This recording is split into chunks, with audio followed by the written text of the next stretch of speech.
नमस्कार, मैं हूं निकिता और आप देख रहे हैं सत्यहिंदी.com।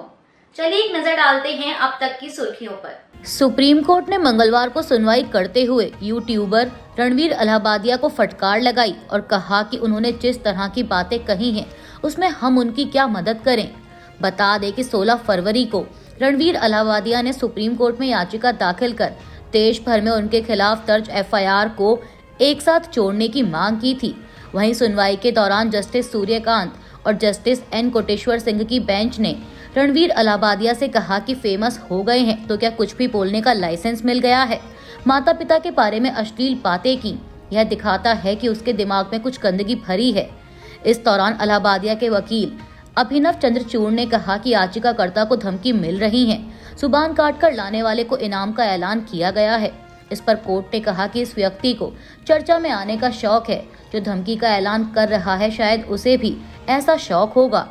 इसके साथ ही कोर्ट ने रणवीर अलाहाबादिया की गिरफ्तारी पर रोक लगा दी है और कहा है कि हम नोटिस जारी कर रहे हैं। फिलहाल ठाणे, जयपुर और गुवाहाटी में दर्ज FIR में गिरफ्तारी पर रोक, जांच में पूरा सहयोग करें, जांच अधिकारी के बुलाने पर पेश हों। इस प्रकरण को लेकर कहीं भी कोई और FIR दर्ज ना हो। कोर्ट ने यह भी कहा कि अगर याचिकाकर्ता को जान पर खतरा महसूस हो रहा है तो पुलिस से मदद मांग सकता है और रणवीर को अपना पासपोर्ट ठाणे पुलिस स्टेशन में जमा करवाना होगा। उत्तर प्रदेश विधानसभा का बजट सत्र आज 18 फरवरी मंगलवार से शुरू हो चुका है। वहीं इससे पहले समाजवादी पार्टी के विधायकों ने उत्तर प्रदेश विधानसभा भवन के बाहर कई मुद्दों को लेकर योगी सरकार के खिलाफ प्रदर्शन किया। समाजवादी पार्टी ने X पर लिखा कि उत्तर प्रदेश विधानसभा में समाजवादी पार्टी के विधायकों ने कुंभ में हुई मौतों के आंकड़े जारी करने, किसानों के विरुद्ध हो रहे अन्याय, बेरोजगारी, महंगाई आदि के मुद्दों को लेकर यूपी सरकार को घेरा। विपक्ष के हंगामे के बीच उत्तर प्रदेश के मुख्यमंत्री योगी आदित्यनाथ ने कहा कि सदन 18 फरवरी से लेकर 5 मार्च तक के लिए प्रस्तावित किया गया है। उत्तर प्रदेश के इतिहास में ऐसे बहुत कम क्षण आए हैं जब इतने लंबे समय के लिए सदन बुलाया गया हो।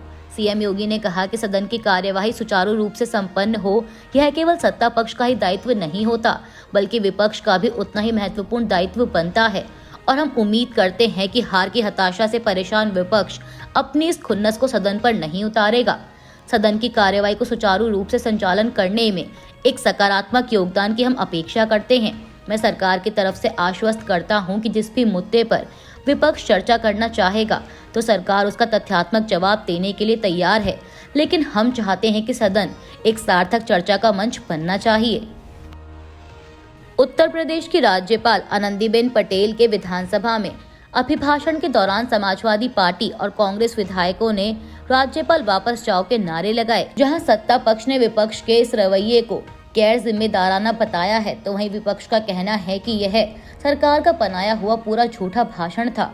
इसी कड़ी में विधानसभा में नेता प्रतिपक्ष और समाजवादी पार्टी नेता माता प्रसाद पांडे ने राज्यपाल के अभिभाषण पर कहा कि उनके यानी राज्यपाल के अभिभाषण में जो पढ़ा जा रहा था, समाजवादी पार्टी ने उसका विरोध किया क्योंकि उसमें झूठे आंकड़े दिए गए थे। मांग हो रही थी कि महाकुंभ की भगदड़ में जो मौतें हो रही हैं उसके सही आंकड़ों को बताया जाए। राज्यपाल आधा भाषण छोड़कर चली गईं। हमें लगता है कि वे महाकुंभ में हुई घटनाओं से दुखी थीं, इसलिए उन्होंने पूरे भाषण को पढ़ा ही नहीं। पश्चिम बंगाल विधानसभा के बाकी बचे सत्र के लिए 4 भाजपा विधायकों को निलंबित किया गया है। इनमें भाजपा नेता अग्निमित्रा पॉल भी शामिल हैं। अपने निलंबन पर ANI से बात करते हुए अग्निमित्रा पॉल ने कहा कि निलंबित करने से मुख्यमंत्री और स्पीकर महोदय हमारी आवाज नहीं दबा सकते। सरस्वती पूजा के लिए हमने विरोध किया था और हजारों बार करेंगे। जो अन्याय हो रहा है उसका प्रतिवाद होगा। वहीं भाजपा नेता शुवेंदु अधिकारी ने कहा कि इन लोगों ने हमें अवैध तौर पर निलंबित किया है। यह हिंदू विरोधी सरकार है। हम विधानसभा के बाहर विरोध करेंगे। भाजपा के विधायक मुख्यमंत्री का बहिष्कार कर रहे हैं। केंद्रीय मंत्री नित्यानंद राय ने तेजस्वी यादव के बयान पर कहा कि कर्पूरी ठाकुर से लालू यादव की तुलना बहुत ही दुर्भाग्यपूर्ण है।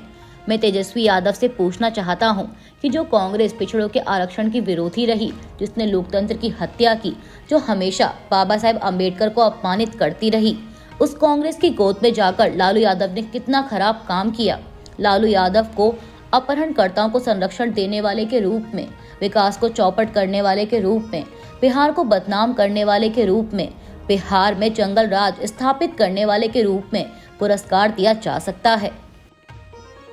आरजेडी नेता तेजस्वी यादव ने एक जनसभा को संबोधित करते हुए कहा कि जब कर्पूरी ठाकुर ने आरक्षण लागू किया तो कुछ लोगों ने उन्हें गाली दी थी, लेकिन आज उनकी ताकत देखिए। जो लोग उन्हें गाली देते थे वही अब उन्हें भारत रत्न दे रहे हैं। यह समाजवाद की असली ताकत है।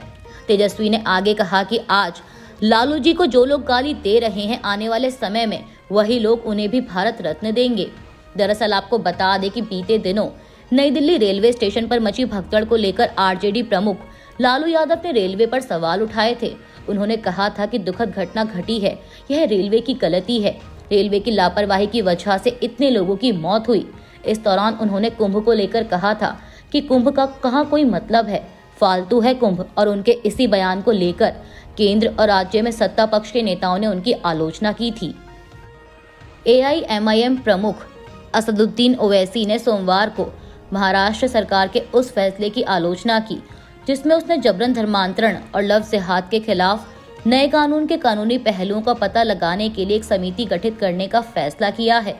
ओवैसी ने एक्स पर एक पोस्ट में कहा कि ऐसा लगता है कि राज्य सरकार के पास अंतरधार्मिक विवाहों की जांच करने के अलावा कोई और काम नहीं है, क्योंकि उसने अब लव जिहाद के खिलाफ कानून बनाने के लिए एक पैनल गठित कर दिया है। चुनाव आयुक्त ज्ञानेश कुमार को कल सोमवार को नया मुख्य निर्वाचन आयुक्त नियुक्त किया गया है। वह 19 फरवरी 2025 से भारत के नए मुख्य चुनाव आयुक्त का पदभार संभालेंगे। कानून मंत्रालय ने यह जानकारी दी।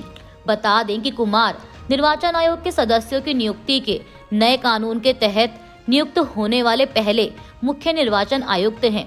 उनका कार्यकाल 26 जनवरी 2029 तक रहेगा।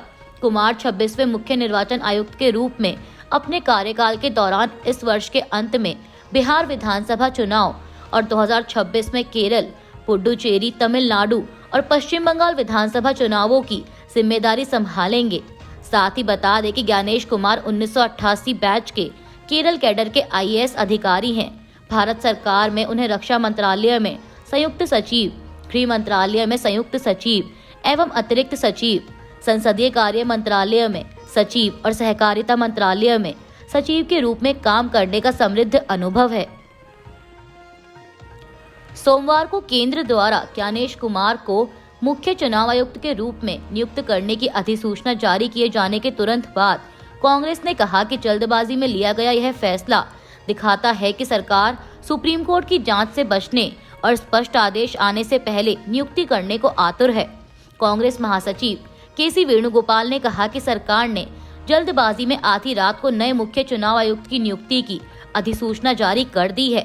वेणुगोपाल ने एक्स पर एक पोस्ट में लिखा कि यह हमारे संविधान की भावना के खिलाफ है और सुप्रीम कोर्ट ने कई मामलों में जो दोहराया है, चुनावी प्रक्रिया की पवित्रता के लिए मुख्य चुनाव आयुक्त को निष्पक्ष हितधारक होना चाहिए। ज्ञानेश कुमार को नए मुख्य चुनाव आयुक्त नियुक्त किए जाने पर कांग्रेस सांसद प्रमोद तिवारी ने कहा कि सर्वोच्च न्यायालय में इस प्रकरण की चयन समिति के गठन को लेकर चुनौती दी गई है। मामला सुप्रीम कोर्ट में सुनवाई के लिए स्वीकार भी कर लिया गया। ऐसे में क्या जल्दबाजी थी कि इस दौरान नियुक्ति कर दी गई। कांग्रेस सांसद ने कहा कि लोकतंत्र में चुनाव न केवल निष्पक्ष होना चाहिए बल्कि निष्पक्ष होता हुआ दिखना भी चाहिए। यह सुप्रीम कोर्ट की और संविधान की मूल भावना की अवमानना है। अमेरिकी राष्ट्रपति डोनाल्ड ट्रंप ने एक बार फिर टैरिफ लगाने की बात दोहराई है। इसमें उन्होंने दुनिया के देशों पर रेसिप्रोकल टैरिफ लगाने की बात कही है। ट्रंप ने एक्स पर लिखा कि व्यापार के मामले में मैंने पारदर्शिता के लिहाज से यह तय किया है कि मैं रेसिप्रोकल टैरिफ लगाऊंगा। मतलब यह है कि जो देश अमेरिका पर जितना टैरिफ लगाएगा हम उस देश पर उतना टैरिफ लगाएंगे, ना कम ना ज्यादा। ट्रंप ने कहा कि यह सभी के लिए न्याय संगत होगा, कोई देश इसमें शिकायत नहीं कर सकता। कुछ मामलों में अगर किसी देश को ऐसा महसूस होता है कि अमेरिका बहुत ज्यादा टैरिफ लगा रहा है तो इसके लिए उस देश को अमेरिका के खिलाफ लगाए जा रहे टैरिफ को कम करना होगा या हटाना होगा। राष्ट्रपति ट्रंप ने आगे लिखा कि अगर आपके उत्पाद अमेरिका में ही बनते हैं तो उस पर कोई टैरिफ नहीं लगाया जाएगा। आपको बता दें कि अमेरिका के राष्ट्रपति डोनाल्ड ट्रंप ने 13 फरवरी को एक ज्ञापन पर हस्ताक्षर किया था जिसमें रेसिप्रोकल टैरिफ के लिए योजना बनाने का आदेश दिया गया था। यूक्रेन के राष्ट्रपति व्लादिमीर जेलेंस्की ने कहा है कि अमेरिका और रूस के बीच सऊदी अरब में होने वाली शांति वार्ता में उनका देश हिस्सा नहीं लेगा। मीडिया रिपोर्ट्स के मुताबिक जेलेंस्की ने कहा कि यूक्रेन के बिना ऐसी किसी भी बातचीत के बारे में यूक्रेन मानता है कि इसका कोई नतीजा नहीं निकलेगा और हम इसे मान्यता नहीं देंगे। उन्होंने साथ ही कहा कि संयुक्त अरब अमीरात और बाद में सऊदी अरब की उनकी यात्रा पहले से तय थी। ये अमेरिका और रूस के बीच यूक्रेन में जारी जंग को खत्म करने के लिए होने वाली शांति वार्ता से जुड़ी हुई नहीं है।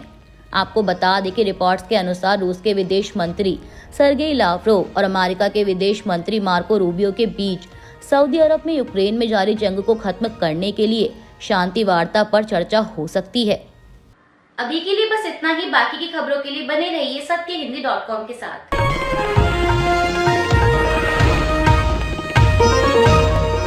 Copyright disclaimer under Section 107 of the Copyright Act 1976. Allowance is made for fair use for purposes such as criticism, comment, news reporting, scholarship, and research. Fair use is a use permitted by copyright statute that might otherwise be infringing.